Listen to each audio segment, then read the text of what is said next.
Common గా అక్కడలాగా ఇక్కడ ఉండడానికి కారణం మన లైఫ్ స్టైల్ ఇష్యూసా, లేకపోతే మీరు చెప్పినట్టు ఎర్లీ డిటెక్షన్ వలన ఇంకా ఎక్కువ కేసులు బయటపడుతున్నాయా?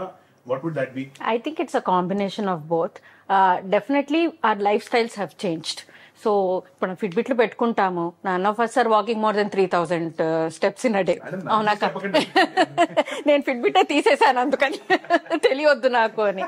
But sedentary lifestyle is definitely there. Processed foods. So the kind of food we eat is very similar to what we are eating in the Western countries. So we are eating more burgers, more pizzas, more white rice.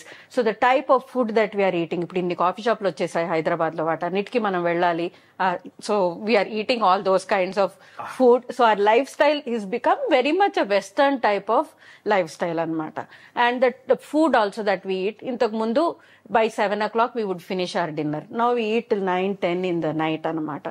So lot of habits we are emulating Western habits, and therefore our Western countries lo unna lanti cancers kuda manaki vastunayi anamata. Mana Indian habits valla Indian cancerlu, Western habits emulate chesina valla vaalla cancerlu anni manaki vastunayi. That is why I think we are seeing more and more cancers nowadays. So mana akkadi nunchi food habits తెచ్చుకున్నాం కాబట్టి issues problems కూడా వస్తున్నాయి. అక్కడ నుంచి food habits, ఇక్కడ నుంచి పానజర్దా అన్ని చేస్తున్నాం కాబట్టి అన్ని వస్తున్నాయి అన్నమాట.